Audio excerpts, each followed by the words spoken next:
नमस्कार दोस्तों, मेरा नाम है डॉक्टर आनंद भूषण और मैं एक ऑर्थोपेडिक स्पाइन सर्जन हूँ।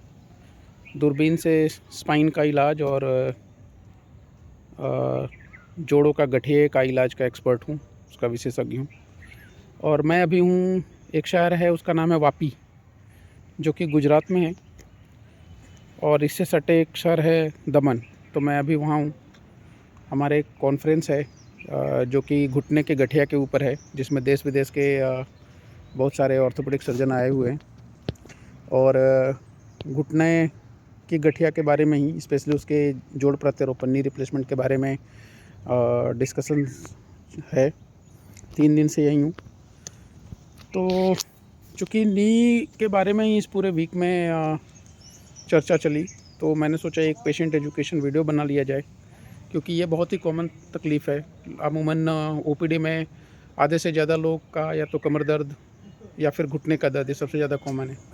और बहुत सारे ऐसे सवाल मरीजों के होते हैं या उनके रिलेटिव के जो कॉमन होते हैं, लगभग सबको सेम प्रॉब्लम और सेम सवाल होते हैं। तो मैंने सोचा क्यों ना एक वीडियो बना करके डाल दिया जाए, ताकि बहुत सारी जानकारी उनको मेरे आने के पहले ही मिल जाए।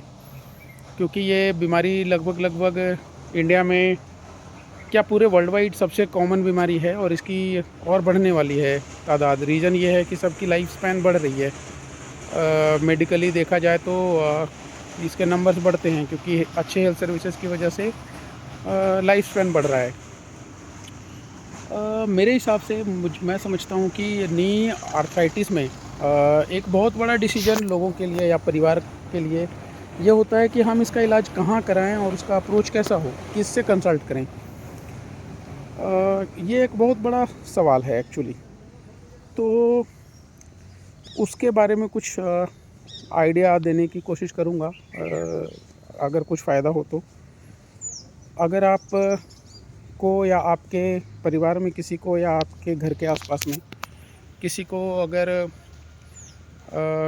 है घुटने की गठिया या नी आर्थराइटिस, तो ये वीडियो उनके लिए यूज़फुल हो सकती है या उनके घर वालों के लिए यूज़फुल हो सकती है। आप ये बैकग्राउंड में देख रहे होंगे, ये है मेरिल एकेडमी। यहीं पे हमारा रिसर्च सेंटर है और यहीं पे कॉन्फ्रेंस है। ये उसके ग्राउंड है, तो यहीं से मैं बात कर रहा हूँ। आइए बात करते हैं। नी आर्थराइटिस एक ऐसी चीज़ है ना कि अमूमन इसको कहा जाता है कि ये यूजुअली एक नॉर्मल एजिंग प्रोसेस है। जैसे जैसे एज बढ़ती है अपने घुटने घिसते हैं, बस ये है कि किसी में जल्दी घिसने लग जाता है और काफ़ी आगे ग्रेड तक घिस जाता है। तो पॉइंट ये है कि उसका इलाज कैसे किया जाए। आज से लगभग many years back, when I had just finished my orthopedic training, basic orthopedic and advanced orthopedic training, जब हमने किया था, तो मैं चाहता था कि मेरे पास जो पेशेंट्स आएँ, मैं उनको सही सलाह दूं या सही इलाज करूं। मैं ऐसा क्या सीखूं कि जिससे कि मेरे ट्रीटमेंट को कोई ये ना कहे कि गलत है, या मेरे सलाह को कोई ये ना जज करे कि हाँ इन्होंने गलत सलाह दी। तो उसके आंसर के लिए मेरे मन में एक सॉल्यूशन ये आया कि जैसे हमारे सीनियर्स या हमारे एचओडी कहा करते थे कि कोई भी पेशेंट आए उनके बारे में आप सोचो कि ये आपका परिवार वाला पेशेंट है, आपके मम्मी पापा हों या आपके भाई बहन हों और वो इस तकलीफ़ में हो, तो आप उनको क्या सॉल्यूशन दोगे। आप खुद एक ऑर्थोपेडिक सर्जन हो, अगर इस हिसाब से सोचेंगे तो आपको आंसर मिलेगा। जब मैंने ऐसा किया तो जो जवाब आया वो मुझे ये आया कि मान लीजिए मेरा या मेरे परिवार वालों के घुटने में दर्द होता है, तो मुझे कहाँ ट्रीटमेंट कराना चाहिए, इसका क्या सबसे सही आंसर हो सकता है। तो मुझे लगा कि इसका सबसे सही आंसर ये हो सकता है कि इलाज मुझे वहाँ उस केंद्र पे, उस सेंटर पे या उस डॉक्टर से होना चाहिए जो मुझे सारी इन्फॉर्मेशन दे। मतलब करेंट टाइम पे, उस टाइम पे, at that point of time in the entire world, पूरी दुनिया में उसके कौन कौन से इलाज के तरीके हैं, उसका क्या फ़ायदा है, क्या नुकसान है, उसके बारे में बताए, और फिर मैं डिसीजन लूँ या वो सजेस्ट करें कि ये मेरे लिए क्या सबसे सूट करता है। तो फिर दिमाग में बात आई कि अगर ये करना है तो फिर आपको सारे टेक्निक्स के बारे में पता होना चाहिए, सारे टेक्निक का एक्सपीरियंस होना चाहिए, रिसेंट एडवांसमेंट का एक्सपीरियंस होना चाहिए कि अभी उस टेक्निक में अभी क्या बदलाव चल रहे हैं, उसके फ़ायदे नुकसान का पता होना चाहिए। तो फिर मैंने अपने आप को मल्टीपल सेंटर्स पे लेके गया। मैं मल्टीपल सेंटर्स पे ट्रेनिंग ली, सारे टेक्निक्स को के बारे में जाना, सीखा, पढ़ा, उसको उसको किया, उसको अप्लाई किया, उसके आउटकम्स देखे और करेंटली उसको फिर प्रैक्टिस में लाने की कोशिश की। क्योंकि मेरे मन में यही था आंसर कि ऐसा केंद्र जो सारे टेक्निक्स को कर रहा है और अपनी प्रैक्टिस में भी ला रहा है, वही आपको करेंट सही पिक्चर दे सकता है कि कौन सा आप पे सूट करेगा। फॉर एग्ज़ाम्पल, नी आर्थराइटिस के बारे में अगर बात करें, हालांकि ये कॉन्सेप्ट तो सब पे, सारी बीमारियों पे होना चाहिए लागू, लेकिन अगर नी आर्थराइटिस की बात करेंगे तो हम लोग देखते हैं कि नी आर्थराइटिस को हम लोगों ने ग्रेड कर रखा है। वो 4 ग्रेड में करते हैं, grade 1, 2, 3, 4 largely on the basis of x-ray, और सारे ग्रेड में अलग अलग ट्रीटमेंट ऑप्शंस हैं। ओवरऑल जो जितने ट्रीटमेंट ऑप्शंस हैं ऑस्टियोआर्थराइटिस के, मान लीजिए कंजर्वेटिव, जिसमें कि ऑपरेशन नहीं करते, दवाइयाँ देते हैं एक, या फिर एक्सरसाइज फिजियोथेरेपी 2, या फिर घुटने में इंजेक्शंस, उसमें भी 3-4 तरह के इंजेक्शंस हैं, कुछ के फ़ायदे हैं, कुछ के नुकसान हैं। चौथा, नी प्रिजर्वेशन टेक्निक्स, फिर नी प्रिजर्वेशन सर्जरीज़ कुछ कंडीशंस में ज़रूरत पड़ सकती है।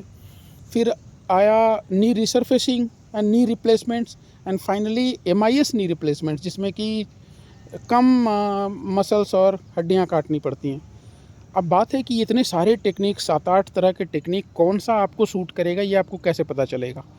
आपने देखा होगा कि हमारे शहर में या हमारे आसपास के शहर में, बड़े शहर में बहुत सारे ऐसे केंद्र हैं जो अपने आप को एडवर्टाइज़ करते हैं, या फिर उनकी होर्डिंग मिल जाती है हमें देखने के लिए कि जोड़ प्रत्यारोपण का सबसे बड़ा केंद्र या सबसे अनुभवी केंद्र, या फिर कोई एडवर्टाइज़ कर रहे हैं, या फिर कोई ऐसे उनकी टेक्निक है कि वो कंजर्वेटिव रख रहे हैं, दवाइयाँ खिलाए जा रहे हैं, अगर वो ग्रेड 4 है, ग्रेड 4 का एडवांस है तब भी। तो पॉइंट है कि कौन से आप जिनके पास जाएंगे, प्रोबेबली जो उस चीज़ के एक्सपर्ट हैं या जो उसकी प्रैक्टिस कर रहे हैं, वो शायद आपको उसके बारे में ही बता पाएंगे, क्योंकि उन्होंने अभी करंट प्रैक्टिस में उसी को ले रखा है। उन्होंने दूसरों टेक्निक के रिसेंट एडवांसमेंट्स को नहीं जाना, उसकी अच्छाई और बुराई के बारे में नहीं जाना, क्योंकि वो उनके प्रैक्टिस में नहीं है। तो ज़्यादा चांस है कि वो सेंटर, वो केंद्र आपको उसी टेक्निक के बारे में पुश करे जो वो कर रहे हैं। For example a center who is doing knee replacements, I mean largest number of knee replacements in the city. If you go to them, probably they will advocate knee replacements for you, even though you are in grade 3 or grade 2. But when you go to a knee preservation surgery center, so they might give you options of knee preservation even in grade 4 और advanced grade 4, जो कि मतलब कि अगर grade 4 में नी preservation की सलाह दें तो कई बार ऐसा होता है कि शायद कारगर ना हो, या फिर ग्रेड 2, ग्रेड 3 में नी रिप्लेसमेंट्स कोई बोल दे तो वो तो उस टाइम पे आपका नेचुरल घुटना बचाया जा सकता है, ऐसे कंडीशंस हो सकती हैं। तो बात निकल के ये आई कि इवेंचुअली, मतलब फाइनली ऐसा होना चाहिए कि हम किसी ऐसे सेंटर पे जाएं जो इन सारी टेक्निक के बारे में जिनको पता हो, एक्सपीरियंस्ड हो वो, और उसकी ट्रेनिंग ले रखी हो, और साथ में उसको प्रैक्टिस में लाते हों, और उसके करंट एडवांसमेंट्स के बारे में पता हो। वो आपको सारा पिक्चर दें, सारी टेक्निक के बारे में आपको बताएं, सबके फ़ायदे बताएं, सबके नुकसान बताएं, और फिर आपसे इन्फॉर्म्ड कंसेंट लें कि आप पे कौन सा सजेशन दे करके कि आप पे कौन सा सूट करेगा, और आप कंसेंट दें कि हाँ जी मेरे लिए ये ट्रीटमेंट करिए, उसके ये फ़ायदे नुकसान को जानते हुए। तो ये सबसे बेस्ट अप्रोच होना चाहिए। मैं शायद अपने या अपने परिवार वालों के लिए यही करूं। अब दूसरी बात है कि फॉर एग्ज़ाम्पल मैं बताता हूं, मेरे प्रैक्टिस में अगर 100 लोग घुटने के गठिया से आते हैं तो मुझे लगता है कि एक घुटना भी बदलने की ज़रूरत नहीं पड़ती, इतना कम है रेशियो नी रिप्लेसमेंट्स की। क्योंकि आजकल ग्रेड 3, जो कि 4 ग्रेड्स में 3 के बी, 3 का एडवांस, और कुछ केसेस में इवन 4 का ए में भी प्रिजर्वेशन टेक्निक्स कायम कर जाती हैं। वो लिटरेचर्स में पढ़ें। हम लोगों ने यूके में भी यही किया, नी प्रिजर्वेशन। अब नी प्रिजर्वेशन एक अच्छी चीज़ है कि आपका नेचुरल बचाया दिया हुआ घुटना, प्राकृतिक घुटना बचा दिया, वो तो सबसे ज़्यादा फंक्शन करेगा। On an average if I see 100 patients, less than 1 patient का नी रिप्लेसमेंट होता है मेरी प्रैक्टिस में। दूसरा एक और पॉइंट है जो इम्पॉर्टेंट पॉइंट है, जो मैंने अपनी प्रैक्टिस में आसपास में देखा, हालांकि चूँकि मैं अभी तो लार्जली मेरी प्रैक्टिस पटना में है, तो आसपास में देख रहा हूँ कि बहुत सारे पेशेंट्स आते हैं जिनके घुटने में इंजेक्शन्स लगता है, और वो स्टीरॉयड का इंजेक्शन्स होता है। मैं आपको as a matter of fact बता दूं कि लास्ट 10 to 15 ईयर्स में जितने सारी स्टडीज़ आई हैं, जितने सारे लिटरेचर्स हैं, सब लिटरेचर कहती है कि अपने घुटने में स्टीरॉयड का इंजेक्शन मत लगवाइए। दूसरे और भी सारे इंजेक्शन्स हैं, वो सब कारगर है, मगर स्टीरॉयड इंजेक्शन्स इज़ सपोजिटली कॉन्ड्रोलाइटिक कहते हैं उसको, जिससे कि आपके घुटने की जो गद्दियाँ और गल जाएंगी, तो वो नहीं लगाना है। लास्ट 10-15 ईयर्स के सारे लिटरेचर यही एडवाइस करती है कि don't get steroid injections in your knee. आपको अपने घुटने में स्टीरॉयड का इंजेक्शन नहीं लेना चाहिए। और लेकिन मेरी प्रैक्टिस में बहुत सारे लोग आते हैं, वो धड़ल्ले से लोग स्टीरॉयड का इंजेक्शंस लगवा रहे हैं। स्टीरॉयड का इंजेक्शन है वो सफ़ेद रंग का इंजेक्शन, सस्ती इंजेक्शन है, सफ़ेद रंग का, लोग 4-4, 5-5 बार दिए जा रहे हैं। तुरंत से फ़ायदा हो जाएगा, मगर लॉन्ग रन में, नॉट रिमोट, मतलब नियर फ्यूचर में ही वो हानिकारक है, उसको नहीं लगाना है। अनलेस कि आपका इन्फ्लेमेटरी आर्थ्रोपैथी, इन्फ्लेमेटरी वाली गठिया हो। इन्फ्लेमेटरी वाली गठिया में लो डोज में लगाना है, लेकिन फुल डोज में तो नहीं लगाना है। कई केसेस में तो मैंने देखा कि 2-2 वायल लगा देते हैं, जो कि बिल्कुल गलत है, मत लगवाइए। ये एक चीज़ के बारे में ध्यान रखना चाहिए लोगों को कि हमें अपने घुटने में स्टीरॉयड का इंजेक्शन नहीं लगाना चाहिए। और तीसरी बात, हमेशा नी प्रिजर्वेशन के बारे में पहले सोचिए। अगर वो ऑप्शन नहीं बचा आपके लिए, आप लेट हो गए, क्योंकि बहुत सारे लोग आके कहते हैं जी मैं तो 2 साल से ट्रीटमेंट में हूँ, 3 साल से ट्रीटमेंट में हूँ, लेकिन जब देखा गया है कि आप शायद 2 साल 3 साल पहले या 1 साल पहले या इनफैक्ट 6 महीने पहले भी आप शायद ग्रेड 3B में रहे होंगे या ग्रेड 3A में रहे होंगे, अब आप आ गए ग्रेड 4B में, जो कि एडवांस हो गया, और अब आपके पास रिप्लेसमेंट के अलावा कुछ बचा नहीं, तो शायद आपका घुटना बचाया जा सकता था। तीसरा पॉइंट है नी रिप्लेसमेंट के बारे में। उसकी भी टेक्निक्स काफ़ी सारी इवोल्व हो गई हैं आजकल, काफ़ी इवोल्यूशन आ गया है, बहुत सारे अपडेटेशन आ गए हैं, ऐसे ऐसे घुटने आने लग गए जिसमें कि पेशेंट को पालथी मारा जा सकता है, पालथी मार के बैठ सकते हैं, सर्जरीज के 4 घंटे बाद भी चल सकते हैं, नी रिसर्फेसिंग करना होता है। आजकल नी रिसर्फेसिंग के भी ऑप्शंस हैं जिसमें कि नसें नहीं काटनी पड़ती, तो उन सब ऑप्शंस को भी एक्सप्लोर करिए and learn about yourself, learn about your knee and learn what is best for you. उसके बारे में सीखिए, जानकारी लीजिए, and then you have to decide, being informed about all the techniques and procedures, learn about them, and having been learned, you have to take a decision that which one will suit you the best, and then you have to decide.